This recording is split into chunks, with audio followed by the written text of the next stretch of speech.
Cranford. Chapter 4. A visit to an old bachelor. A few days after, a note came from Mr. Holbrook, impartially asking both of us in a formal, old-fashioned style, to spend a day at his house, a long June day, for it was June now. He named that he had also invited his cousin, Miss Pole, so that we might join in a fly, which could be put up at his house. I expected Miss Matty to jump at this invitation, but, no. Miss Pole and I had the greatest difficulty in persuading her to go. She thought it was improper, and was even half annoyed when we utterly ignored the idea of any impropriety in her going with two other ladies to see her old lover. Then came a more serious difficulty. She did not think Deborah would have liked her to go. This took us half a day's good hard talking to get over, but, at the first sentence of relenting, I seized the opportunity, and wrote and dispatched an acceptance in her name, fixing day and hour, that all might be decided and done with. The next morning she asked me if I would go down to the shop with her, and there, after much hesitation, we chose out 3 caps to be sent home and tried on, that the most becoming might be selected to take with us on Thursday. She was in a state of silent agitation all the way to Woodley.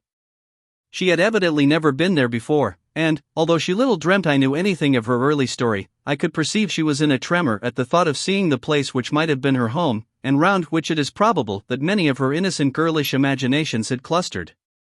It was a long drive there, through paved jolting lanes. Miss Matilda sat bolt upright, and looked wistfully out of the windows as we drew near the end of our journey. The aspect of the country was quiet and pastoral. Woodley stood among fields, and there was an old-fashioned garden where roses and currant bushes touched each other, and where the feathery asparagus formed a pretty background to the pinks and gillyflowers. There was no drive up to the door. We got out at a little gate, and walked up a straight box-edged path. "My cousin might make a drive, I think," said Miss Pole, who was afraid of earache, and had only her cap on. "I think it is very pretty," said Miss Matty, with a soft plaintiveness in her voice, and almost in a whisper, for just then Mr. Holbrook appeared at the door, rubbing his hands in very effervescence of hospitality. He looked more like my idea of Don Quixote than ever, and yet the likeness was only external. His respectable housekeeper stood modestly at the door to bid us welcome, and, while she led the elder ladies upstairs to a bedroom, I begged to look about the garden. My request evidently pleased the old gentleman, who took me all round the place and showed me his 26 cows, named after the different letters of the alphabet. As we went along, he surprised me occasionally by repeating apt and beautiful quotations from the poets, ranging easily from Shakespeare and George Herbert to those of our own day. He did this as naturally as if he were thinking aloud, and their true and beautiful words were the best expression he could find for what he was thinking or feeling.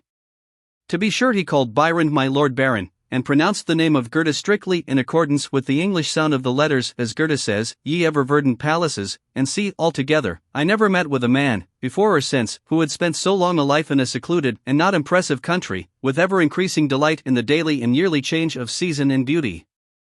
When he and I went in, we found that dinner was nearly ready in the kitchen, for so I suppose the room ought to be called, as there were oak dressers and cupboards all round, all over by the side of the fireplace, and only a small Turkey carpet in the middle of the flag floor. The room might have been easily made into a handsome dark oak dining parlor by removing the oven and a few other appurtenances of a kitchen, which were evidently never used, the real cooking place being at some distance. The room in which we were expected to sit was a stiffly furnished, ugly apartment, but that in which we did sit was what Mr. Holbrook called the counting house, where he paid his laborers their weekly wages at a great desk near the door. The rest of the pretty sitting room, looking into the orchard, and all covered over with dancing tree shadows, was filled with books. They lay on the ground, they covered the walls, they strewed the table. He was evidently half ashamed and half proud of his extravagance in this respect. They were of all kinds, poetry and wild weird tales prevailing. He evidently chose his books in accordance with his own tastes, not because such and such were classical or established favorites. "Ah," he said, "we farmers ought not to have much time for reading, yet somehow one can't help it." "What a pretty room," said Miss Matty, sotto voce. "What a pleasant place," said I, aloud, almost simultaneously. "Nay. If you like it," replied he, "but can you sit on these great, black leather, 3-cornered chairs? I like it better than the best parlor, but I thought ladies would take that for the smarter place." It was the smarter place, but, like most smart things, not at all pretty, or pleasant, or homelike, so, while we were at dinner, the servant girl dusted and scrubbed the counting-house chairs, and we sat there all the rest of the day. We had pudding before meat, and I thought Mr. Holbrook was going to make some apology for his old-fashioned ways, for he began. "I don't know whether you like newfangled ways." "Oh, not at all," said Miss Matty. "No more do I," said he. "My housekeeper will have these in her new fashion, or else I tell her that, when I was a young man, we used to keep strictly to my father's rule, no broth, no ball, no beef, and always began dinner with broth. Then we had suet puddings, boiled in the broth with the beef, and then the meat itself. If we did not sup our broth, we had no ball, which we liked a deal better, and the beef came last of all, and only those had it who had done justice to the broth and the ball. Now folks begin with sweet things, and turn their dinners topsy-turvy. When the ducks and green peas came, we looked at each other in dismay. We had only two-pronged, black-handled forks. It is true the steel was as bright as silver, but what were we to do? Miss Matty picked up her peas, one by one, on the point of the prongs, much as Amina ate her grains of rice after her previous feast with the ghoul. Miss Pole sighed over her delicate young peas as she left them on one side of her plate untasted, for they would drop between the prongs. I looked at my host. The peas were going wholesale into his capacious mouth, shoveled up by his large round-ended knife. I saw, I imitated, I survived. My friends, in spite of my precedent, could not muster up courage enough to do an ungenteel thing, and, if Mr. Holbrook had not been so heartily hungry, he would probably have seen that the good peas went away almost untouched. After dinner, a clay pipe was brought in, and a spittoon, and, asking us to retire to another room, where he would soon join us if we disliked tobacco smoke, he presented his pipe to Miss Matty, and requested her to fill the bowl. This was a compliment to a lady in his youth, but it was rather inappropriate to propose it as an honor to Miss Matty, who had been trained by her sister to hold smoking of every kind in utter abhorrence. But if it was a shock to her refinement, it was also a gratification to her feelings to be thus selected, so she daintily stuffed the strong tobacco into the pipe, and then we withdrew. "It is very pleasant dining with a bachelor," said Miss Matty softly, as we settled ourselves in the counting-house. "I only hope it is not improper, so many pleasant things are." "What a number of books he has," said Miss Pole, looking round the room. "And how dusty they are." "I think it must be like one of the great Dr. Johnson's rooms," said Miss Matty. "What a superior man your cousin must be." "Yes," said Miss Pole, "he's a great reader, but I am afraid he has got into very uncouth habits with living alone." "Oh! Uncouth is too hard a word. I should call him eccentric. Very clever people always are," replied Miss Matty. "Now, what color are ash buds in March?" When Mr. Holbrook returned, he proposed a walk in the fields, but the two elder ladies were afraid of damp and dirt, and had only very unbecoming calashes to put on over their caps, so they declined, and I was again his companion in a turn which he said he was obliged to take to see after his men. He strode along, either wholly forgetting my existence, or soothed into silence by his pipe, and yet it was not silence exactly.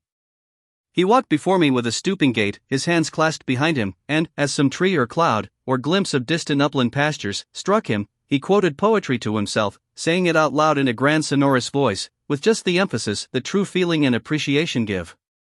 We came upon an old cedar tree, which stood at one end of the house.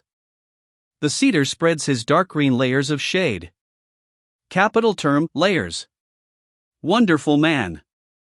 I did not know whether he was speaking to me or not, but I put in an assenting wonderful, although I knew nothing about it, just because I was tired of being forgotten, and of being consequently silent. He turned sharp round. You may say wonderful. Why, when I saw the review of his poems in Blackwood, I set off within an hour, and walked 7 miles to Miss Elton, for the horses were not in the way, and ordered them. Now, what color are ash buds in March? Is the man going mad? Thought I. He is very like Don Quixote. What color are they, I say, repeated he vehemently. I am sure I don't know, sir, said I, with the meekness of ignorance. I knew you didn't. No more did I, an old fool that I am, till this young man comes and tells me. Black as ash buds in March. And I've lived all my life in the country, more shame for me not to know. Black, they are jet black, madam. And he went off again, swinging along to the music of some rhyme he had got hold of. When we came back, nothing would serve him but he must read us the poems he had been speaking of, and Miss Pole encouraged him in his proposal, I thought, because she wished me to hear his beautiful reading, of which she had boasted, but she afterwards said it was because she had got to a difficult part of her crochet, and wanted to count her stitches without having to talk.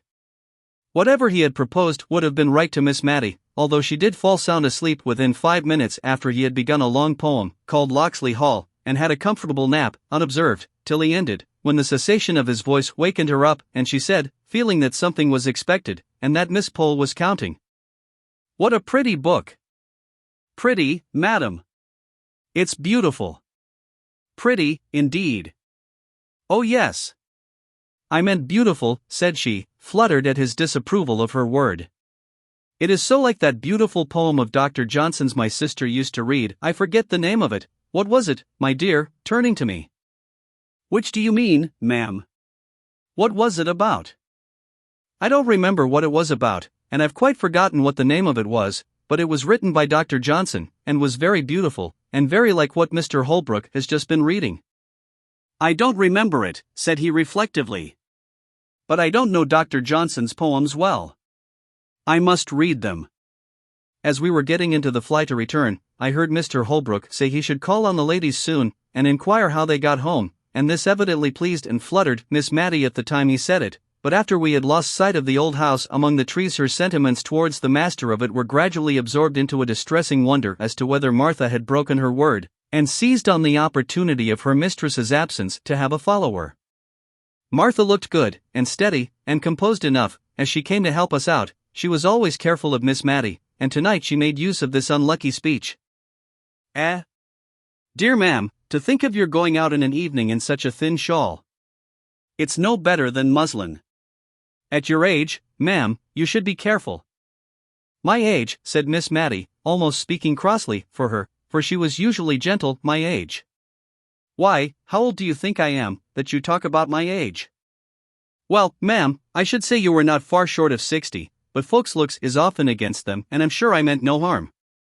"Martha, I'm not yet 52, said Miss Matty, with grave emphasis, for probably the remembrance of her youth had come very vividly before her this day, and she was annoyed at finding that golden time so far away in the past. But she never spoke of any former and more intimate acquaintance with Mr. Holbrook.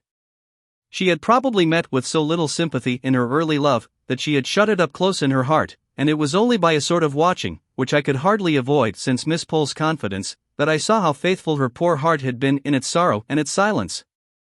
She gave me some good reason for wearing her best cap every day, and sat near the window, in spite of her rheumatism, in order to see, without being seen, down into the street. He came. He put his open palms upon his knees, which were far apart, as he sat with his head bent down, whistling, after we had replied to his inquiries about our safe return.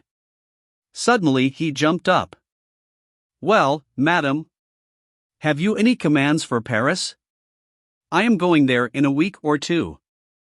"To Paris?" we both exclaimed. "Yes, madam. I've never been there, and always had a wish to go, and I think if I don't go soon, I mayn't go at all, so as soon as the hay is got in I shall go, before harvest time." We were so much astonished that we had no commissions. Just as he was going out of the room, he turned back, with his favorite exclamation. "God bless my soul, madam! But I nearly forgot half my errand. Here are the poems for you admired so much the other evening at my house." He tugged away at a parcel in his coat pocket. "Goodbye, miss," said he. "Goodbye, Matty. Take care of yourself." And he was gone. But he had given her a book, and he had called her Matty, just as he used to do 30 years ago. "I wish he would not go to Paris," said Miss Matilda anxiously. "I don't believe frogs will agree with him. He used to have to be very careful what he ate, which was curious in so strong-looking a young man." Soon after this I took my leave, giving many an injunction to Martha to look after her mistress, and to let me know if she thought that Miss Matilda was not so well, in which case I would volunteer a visit to my old friend, without noticing Martha's intelligence to her. Accordingly I received a line or two from Martha every now and then, and, about November I had a note to say her mistress was very low and sadly off her food, and the account made me so uneasy that, although Martha did not decidedly summon me, I packed up my things and went. I received a warm welcome, in spite of the little flurry produced by my impromptu visit, for I had only been able to give a day's notice. Miss Matilda looked miserably ill, and I prepared to comfort and cosset her. I went down to have a private talk with Martha. "How long has your mistress been so poorly?" I asked, as I stood by the kitchen fire. "Well, I think it's better than a fortnight. It is, I know. It was one Tuesday, after Miss Pole had been, that she went into this moping way. I thought she was tired, and it would go off with a night's rest, but no. She has gone on and on ever since, till I thought it my duty to write to you, ma'am." "You did quite right, Martha. It is a comfort to think she has so faithful a servant about her. And I hope you find your place comfortable?" "Well, ma'am, Mrs. is very kind, and there's plenty to eat and drink, and no more work but what I can do easily." But Martha hesitated. "But what, Martha?" "Why, it seems so hard of Mrs. not to let me have any followers. There's such lots of young fellows in the town, and many a one has as much as offered to keep company with me, and I may never be in such a likely place again, and it's like wasting an opportunity. Many a girl as I know would have unbeknownst to Mrs., but I've given my word, and I'll stick to it, or else this is just the house for Mrs. never to be the wiser if they did come, and it's such a capable kitchen, there's such dark corners in it, I'd be bound to hide anyone. I counted up last Sunday night, for I'll not deny I was crying because I had to shut the door in Jemrin's face, and he's a steady young man, fit for any girl, only I had given Mrs. my word." Martha was all but crying again, and I had little comfort to give her, for I knew, from old experience, of the horror with which both the Miss Jenkinses looked upon followers, and in Miss Matty's present nervous state this dread was not likely to be lessened. I went to see Miss Pole the next day, and took her completely by surprise, for she had not been to see Miss Matilda for 2 days. "And now I must go back with you, my dear, for I promised to let her know how Thomas Holbrook went on, and, I'm sorry to say, his housekeeper has sent me word today that he hasn't long to live. Poor Thomas! That journey to Paris was quite too much for him. His housekeeper says he has hardly ever been round his fields since, but just sits with his hands on his knees in the counting-house, not reading or anything, but only saying what a wonderful city Paris was. Paris has much to answer for if it's killed my cousin Thomas, for a better man never lived." "Does Miss Matilda know of his illness?" asked I, a new light as to the cause of her indisposition dawning upon me. "Dear! To be sure, yes. Has not she told you?" "I let her know a fortnight ago, or more, when first I heard of it." "How odd she shouldn't have told you." "Not at all, I thought, but I did not say anything. I felt almost guilty of having spied too curiously into that tender heart, and I was not going to speak of its secrets hidden, Miss Matty believed, from all the world." I ushered Miss Pole into Miss Matilda's little drawing-room, and then left them alone. But I was not surprised when Martha came to my bedroom door, to ask me to go down to dinner alone, for that Mrs. had one of her bad headaches.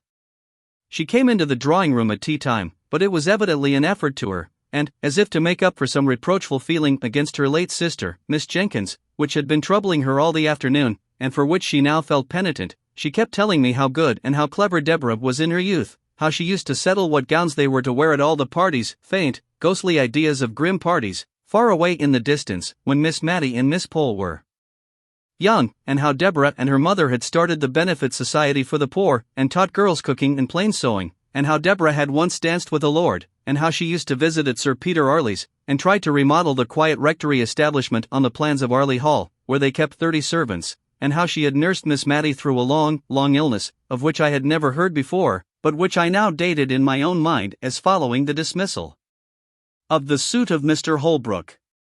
So we talked softly and quietly of old times through the long November evening.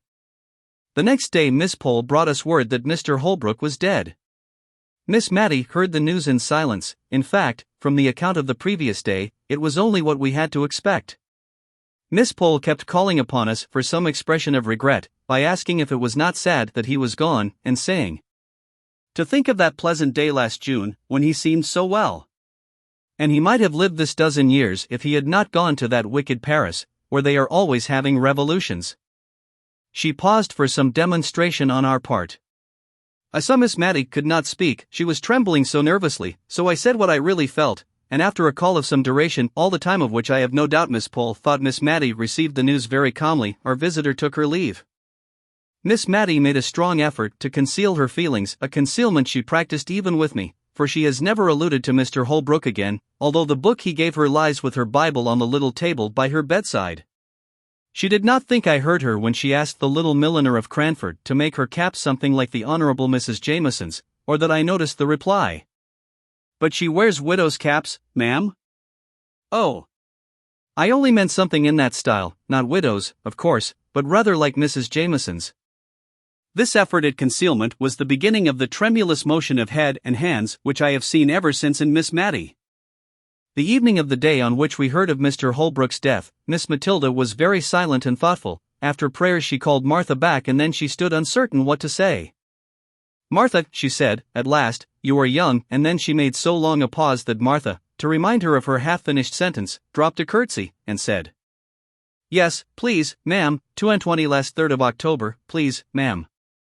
And, perhaps, Martha, you may some time meet with a young man you like, and who likes you. I did say you were not to have followers, but if you meet with such a young man, and tell me, and I find he is respectable, I have no objection to his coming to see you once a week. God forbid," said she in a low voice, "that I should grieve any young hearts." She spoke as if she were providing for some distant contingency, and was rather startled when Martha made her ready, eager answer. "Please, ma'am, there's Jem Hearn, and he's a joiner making 3 and 6 a day, and 6'1" in his stocking feet, please, ma'am, and if you'll ask about him tomorrow morning, everyone will give him a character for steadiness, and he'll be glad enough to come tomorrow night, I'll be bound." Though Miss Matty was startled, she submitted to fate and love.